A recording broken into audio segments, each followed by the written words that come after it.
Tuan Speaker, soalan nombor 6. Ya, sila Menteri. Tuan Yang Di-Pertua, berdasarkan statistik Jabatan Penjara sehingga 4 Oktober 2016, didapati hanya beberapa penjara terutamanya di negeri Sabah yang mengalami kesesakan dan telah melebihi kapasiti.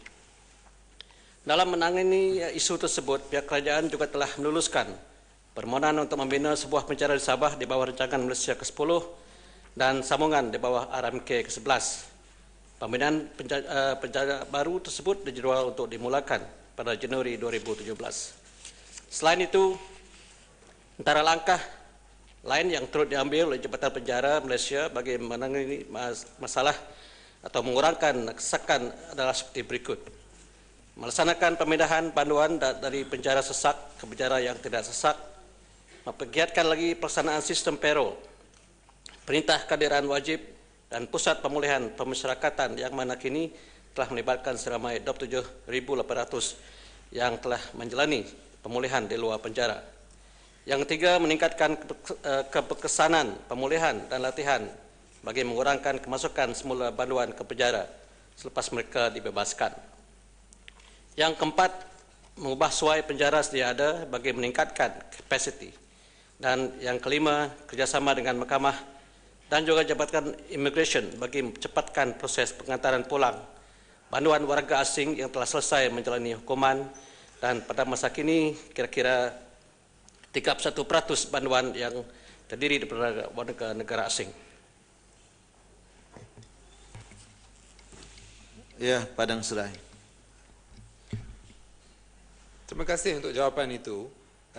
Masalah kesesakan ini adalah serius kerana ia akan menyebabkan merebaknya penyakit-penyakit yang serius seperti tuberkulosis dan skabis, dan juga boleh menyebabkan peningkatan ketegangan antara banduan dengan izin social tension yang boleh menyebabkan kecederaan atau kematian. Soalan saya, adakah Yang Berhormat Menteri sedar bahawa sambil langkah-langkah ini diambil, akan terdapat akibat yang teruk ataupun serius terhadap kebajikan bukan sahaja banduan tetapi juga kaki tangan penjara, kerana penyakit boleh merebak kepada mereka dan kemudian keluarga mereka. Dan apakah langkah-langkah yang segera dan urgent dengan izin yang dapat dilakukan oleh Kementerian Dalam Negeri untuk menangani masalah ini? Bolehkah kita dapat komitmen Menteri bahawa perkara ini akan diberi prioriti dan langkah-langkah segera dan urgent akan diambil? Terima kasih. Terima kasih Yang Berhormat. Sebenarnya soalan yang berkaitan dengan penyakit tuberkulosis ini akan dijawab pada 14 November yang akan datang.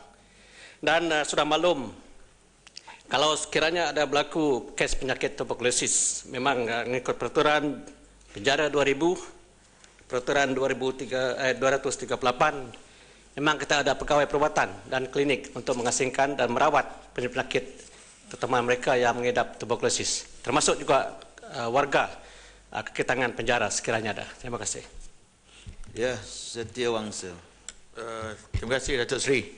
Speaker, saya nak tanya Menteri mengenai 30% daripada mereka-mereka di dalam penjara ini adalah warga asing. Soalan saya ialah 30% daripada berapa ratus ribu yang ada dalam banduan kita di dalam penjara. Dan apakah negara-negara daripada 30% itu yang terlibat dalam jenayah di negara ini? Dan apakah bentuk jenayah yang dilakukan oleh mereka di dalam negara kita ini? Terima kasih. Terima kasih Yang Berhormat. Sebenarnya 31% itu melibatkan lebih kurang 15.000 orang pekerja asing daripada seluruh 51.000 banduan yang ada di penjara kita. Dan kebanyakan, untuk pengetahuan Yang Berhormat, kebanyakan banduan ini adalah dari warga Indonesia. Dan sudah pasti kita akan kerjasama dengan Jabatan Immigration untuk mencepatkan proses dan mahkamah untuk mencepatkan hukuman yang boleh dilaksanakan. Terima kasih.